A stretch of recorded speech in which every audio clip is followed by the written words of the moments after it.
జ్యోతిస్వరూపుడు. అందుకే లోపల కూడా నీవారస్సూకవత్తన్వీ పీతాభాస్వత్యనూపమా, వెలుగులకు వెలుగై ఇక్కడ వెలుగుతున్నాడు అని మనకి తెల్లవారి లేస్తే మంత్రపుష్పంలో చెప్తాం. నాభి బొడ్డులో చిటికిన వేలు పెట్టుకుని బొటనవేలు పైకి పెడితే బొటనవేలు ఎక్కడ తగులుతోందో అక్కడ అధోముఖంగా ప్రకాశిస్తున్నటువంటి ఒక కమలం ఉంటుంది ఆ యోగ విద్యలో. అది దాని చివర ఒక చిన్న కేంద్రం కాంతి వెలుగుతూ ఉంటుంది. దాని మధ్యలో చిన్న రూపంతో పరమేశ్వరుడు ప్రకాశిస్తూ ఉంటాడు. అప్పుడు దానికి ఏం రూపం లేదు. అది పైకి కిందకి పక్కలకి కాంతిని విస్తరిస్తే కూర్మరూపుడు అంటారు. కూర్మం అంటే కాంతి. అందుకే ప్రాణ అపాన వ్యాన బుధాన సమాన నాగ కూర్మ కృకర ధనంజయ దేవదత్తములని 10 వాయువుల్లో కూర్మవాయువై లోపల ఉండి ఆ కాంతిని విస్తరిస్తాడు. ఆ దీపంలోంచి వస్తోంది ఆ కాంతి అంతా. అందుకే దీపం ఉండగా ఇల్లు చక్కబెట్టుకో, వాడు లోపల వెలుగుతూ ఉండగా మంచి పనులు చేయి. ఒకసారి వాడు లోపల నుంచి బయటికి వెళ్ళాడా ఇక అది శివము కాదు, శవం. కాబట్టి ఆ దీపం ప్రధానం.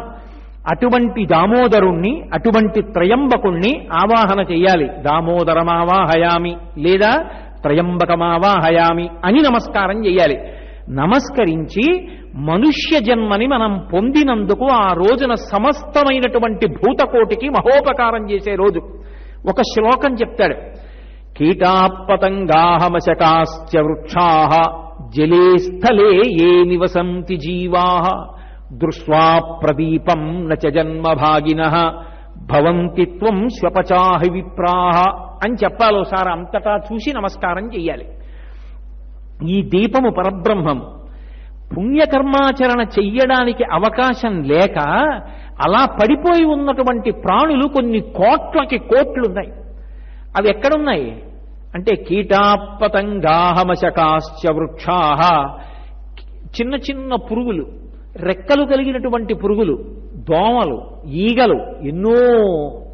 ఎంత తొందరగా జన్మ పరంపర మారిపోతోందో. దానికి సుఖదుఖాలు లేవేమిటి? దానికి సుఖదుఖాలు ఉంటాయి. చిన్న పురుగు పాకుతూ ఉంటే మీరు చీపురు పుల్ల పెట్టి ఇలా అనండి, అది భయంగా గబగబా ఇటు పక్కకి పారిపోతుంది. దానికి భయం ఉంటుంది, దానికి బతుకుదామన్న కోరిక ఉంటుంది, దానికి ఆకలి ఉంటుంది, దానికి దాహం ఉంటుంది, దానికి జర, దానికి మరణము, దానికి శోకము, దానికి మోహము, షడూర్ములు ఉంటాయి.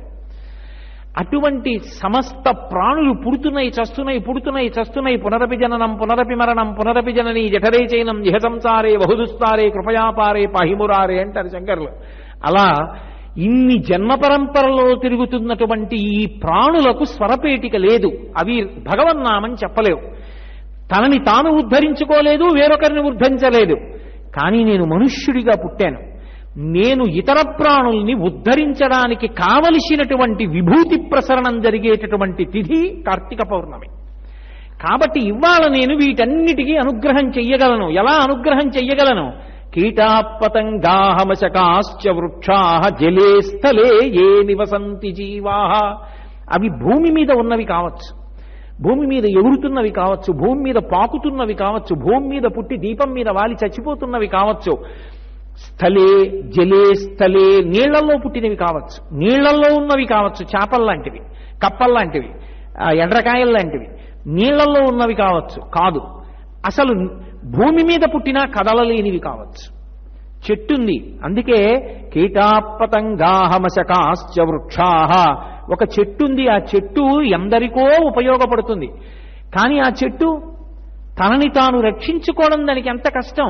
ఏదో ఆకులు వేస్తుంది, పువ్వులు పూస్తుంది, అలా వెళ్ళిపోతుంటుంది. ఒక మేక గభాలను 2 కాళ్ళు ఎత్తి కొమ్మ పట్టుకుని ఆకులు తినేస్తుంది. దానికి బాధ ఉండదా? దానికి బాధ ఉంటుంది. ఒక ధూర్తుడు వెడుతూ వెడుతూ కొమ్మ వంచి పెడేళ్ళ విరిచేస్తాడు. ఉదయం వేళ వ్యాయామం కోసం నడుస్తున్నామంటారు, చేతిలో ఓ ప్లాస్టిక్ కవరు, చేతిలో ఓ ఇనప ఊచ, పూల మొక్క వేసుకున్నవాడు ఇంకొకడు. వీడు తెల్లవారేటప్పటికే కొమ్మ కిటికీ మించి గోడ మించి లాగేసి పువ్వులు కోసుకుని సంచిలో వేసుకుని పూజ. వాడు అలోమని ఏడుస్తాడు, ఇంత కష్టపడి పెంచాను మొగ్గ పువ్వు అవుతుంది అనుకున్నాను, తెల్లవారి కట్ట ఎత్తుకుపోయాడని. ఇది వ్యాయామం, ఇది పూజకు పువ్వులు పట్టుకెళ్లే విధానం. అదే ఈశ్వరుడు చూసి సంతోషించేది. కాబట్టి వృక్షాః, ఆ చెట్టు పాపం ఏం చేస్తుంది? అది ఏం చేయలేదు. దాని మీద పాము పాకినా ఊరుకోవాలి, గొడ్డలి తీసుకొచ్చి దాన్ని నరికేస్తున్నది అలాగే ఊరుకోవాలి. బాధ ఉండదా? జగదీష్ చంద్రబోస్ నిరూపించాడు. గజ గజ గజగా వణికిపోతుంది ధూర్త ప్రాణులు దగ్గరికి వస్తున్నప్పుడు. అయినా కదలడానికి లేదు, పాదపము అలాగే ఉంటుందంతే కూరుకుపోయి. అటువంటి చెట్టు చూస్తుంది.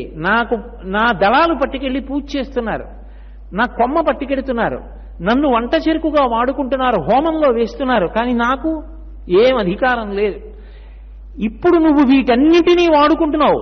ఒక కుక్కకి కబళం పడేశావు, కుక్కొచ్చి ఇంటిని కాపలా కాస్తోంది, నువ్వు ఉన్నావా లేదా సంబంధం లేదు, ఒక్క కబళం పడేశావు కాబట్టి నువ్వు కాశీ పెడితే ఇంటి ముందు కుక్క పడుకుంది, యజమాని లేడని. కుక్క ఉపకారం, ఒకనాడు దొంగొచ్చాడు, కుక్క అరిచి తరిమింది, నీకు తెలియని కూడా తెలియదు, ఆ కుక్కకి చెప్పుకోవడం కూడా చేత కాదు. ఒక చెట్టు నీకు ఎంత ఉపకారం చేస్తోంది. అసలు పరమేశ్వరుడు చెట్టు రూపంలోనే ఉంటాడు అన్నారు వాల్మీకి మహర్షి. నివాస వృక్ష సాధూనాం ఆపన్నానాం పరాగతి ఆప్తానాం సంసరేశ్చైవ యశశ్చైక భాజనం అన్నారు. చెట్టు తన దగ్గరికి వచ్చినటువంటి వాణ్ణి స్త్రీ పురుష పండిత పామర కులమత వర్ణవర్గ వివక్ష చూడదు. తన దగ్గరికి వచ్చాడు, నీడనిస్తుంది. పరమేశ్వరుడంతే. నువ్వు ఆయన పాదముల దగ్గరికి వెళ్ళావు, రక్షించేస్తాడు. అటువంటి చెట్టు ఇంతమందికి నీడనిస్తుంది, తాను మాత్రం నీడలో ఉండలేదు, ఎండలో ఉంటుంది. ఎంత శోషించిపోతుందో రోహిణీ కార్తెలో ఆకులిలా వాలిపోయి. అటువంటి చెట్టు వల్ల ఇన్ని ఉపకారాలు పొందావు. నువ్వు చెట్టుకు ఉపకారం నీళ్లు పోయడం కాదు, ఆ జీవుడు తరించాలి. అందులో ఉన్న జీవుడు వాడు ఉన్నాడు లోపల, వాణ్ణి తరింపచేసే అవకాశం వచ్చేది ఒక్క కార్తీక పౌర్ణమి నాడు. ఆ రోజున మనుష్యుడిగా పుట్టిన ప్రతివాడు సమస్త భూతములకు ఉపకారం చెయ్యగలడు. అది నాకు కావాలని అడిగారు పెద్దలు. అందుకే దశమస్కందంలో మాలాకారుడు అంటాడు, నీపాద కమల సేవయు నీపాదార్చకులతోడి నెయ్యము నితాంతాపార భూతదయయు తపసమందార నాకు దయసేయగదే అంటాడు. మనుష్య శరీరంతో ఉన్నందుకు సమస్త భూతములకు నువ్వు ఉపకారం చెయ్యగలిగినటువంటి పరమ పవిత్రమైన రోజు ఏది అంటే కార్తీక పౌర్ణమి. ఆ రోజు దీపం వెలిగిస్తే ఈ శ్లోకాన్ని మనం తప్పకుండా చెప్పాలి.